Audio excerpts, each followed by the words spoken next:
What if I told you that the average American household earns over $80,000 a year and still can't cover a $1,000 emergency without going into debt?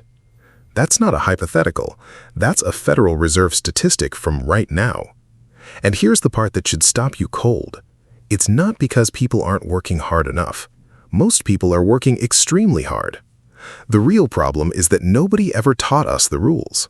Not in school, not at home, and certainly not on social media where everyone's showing you the yacht but nobody's explaining the spreadsheet behind it. So here's what this video is. It's not a motivational speech. It's not a list of things you already know. It's 7 specific rules backed by behavioral finance, real economics, and the actual habits of people who built lasting wealth from nothing that the average person genuinely does not know about. And by the time we get to Rule 4, I promise you're going to want to rewind. Let's get into it. Rule 1. Pay yourself before you pay anyone else.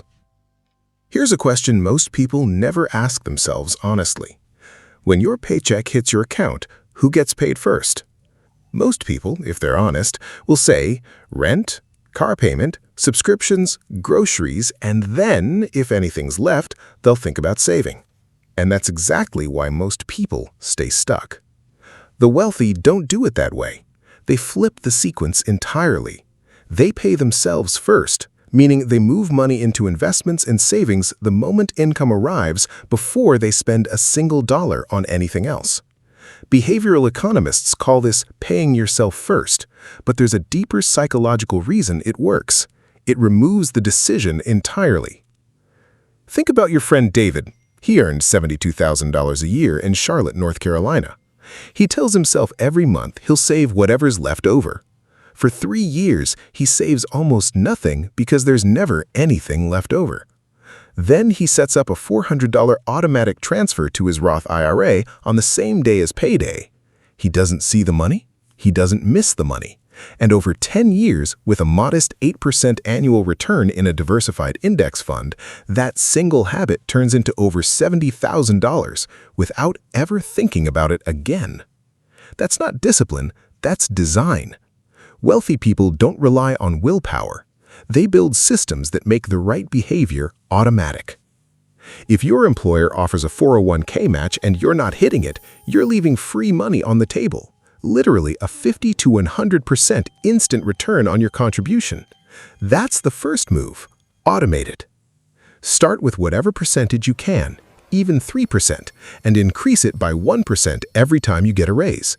You won't feel the difference, but your future self absolutely will. Rule 2. Income doesn't create wealth. Margin does. This one makes people genuinely uncomfortable, and it should. There are physicians in the United States earning $300,000 a year who are living paycheck to paycheck. That sounds insane, but research from Medscape and multiple financial planning studies confirms it's common. How? Lifestyle inflation.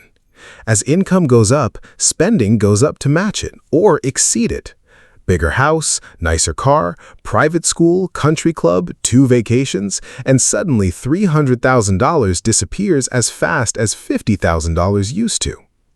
Economists call this hedonic adaptation, the tendency to upgrade your standard of living the moment your income rises so that the new level always feels like the baseline. Now compare that to Sarah. She's a project manager in Columbus, Ohio, making $68,000. She drives a 4-year-old Honda. She lives in a 2-bedroom apartment she doesn't need to upgrade. She doesn't feel deprived. She just made a decision that her future mattered more than her appearance. She saves and invests 22% of her income. In 15 years, her net worth quietly crosses $400,000. Not because she earned more than the doctor, because she kept more of what she earned. The number that actually predicts wealth isn't your income. It's your savings rate, the percentage of what you earn that you don't spend. Even a 10% savings rate, consistently sustained, will change your financial trajectory. The goal isn't to earn more. The goal is to widen the gap between what comes in and what goes out. That gap is the engine of wealth. Rule 3. Own things that pay you while you sleep. Stay with me here because this is where it gets real. There are two categories of things you can do with money. You can spend it on things that lose value the moment you buy them, clothes, cars, restaurants, gadgets. Or you can put it into assets, things that generate returns over time, often while you're asleep or on vacation. The wealthy prioritize assets. What does that look like in practice?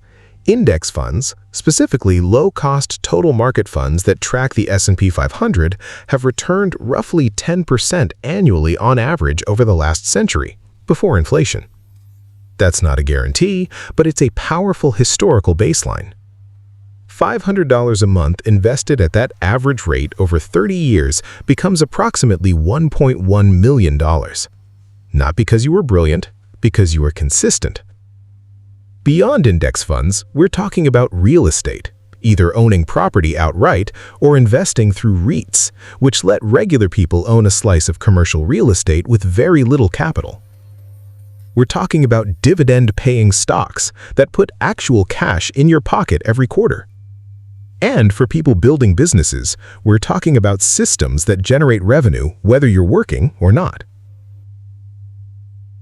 Rule 4. Your highest ROI investment is the one that stares back at you in the mirror. Let me share something that took me a long time to understand. No investment compounds faster than skills. Here's the math. If you spend $500 on a course that teaches you how to negotiate your salary and it results in a $7,000 raise, that's a 1,300% return on investment. No stock in history reliably does that. And it compounds every year because your new salary becomes the new baseline for future raises.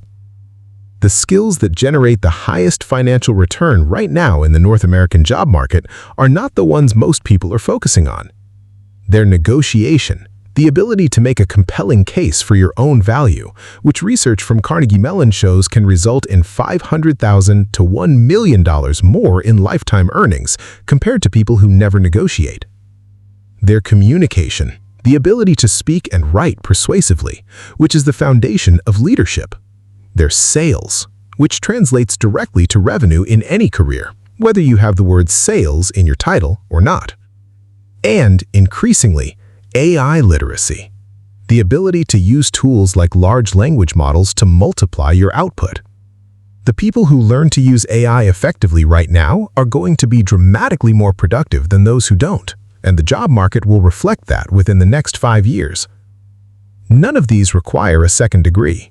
Many of them require reading one book, taking one course, or spending 1 year deliberately practicing. The return on that investment is extraordinary. Don't just invest in markets. Invest in yourself first. Rule 5. Think in decades, not months. This is the rule most people understand intellectually, but completely fail to practice emotionally. Here's a number that should change how you think about time.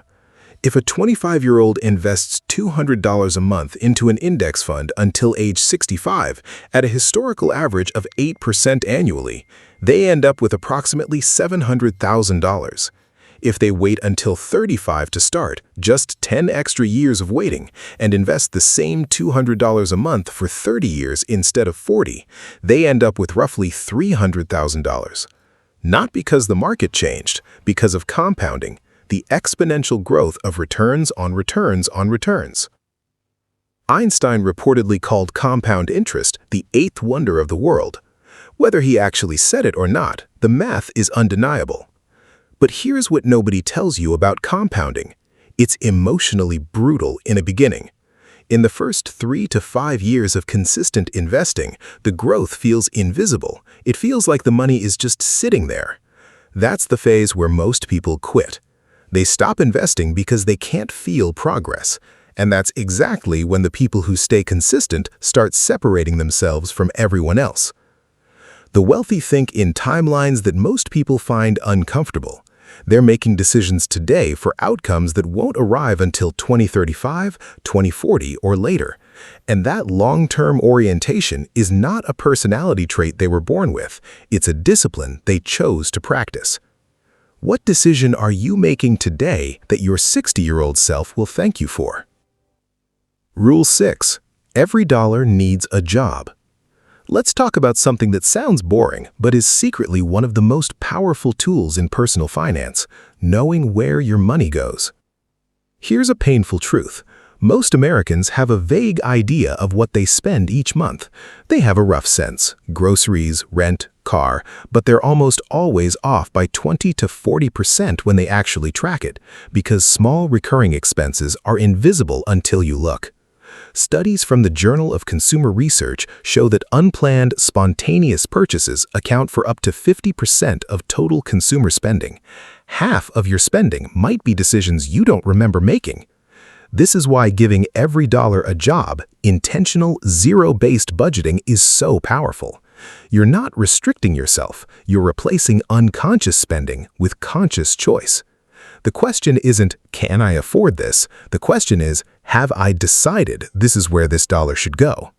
You don't need a complicated system. You need 3 categories: fixed obligations, financial goals, and flexible spending. When you sit down, even once a month, even for 20 minutes, and deliberately tell your money where to go before the month starts, you stop being surprised by your bank balance. You stop feeling out of control. And that feeling of control, psychologically, is one of the strongest predictors of long-term financial health. Apps like YNAB, Mint's successors, or even a simple Google Sheet work fine.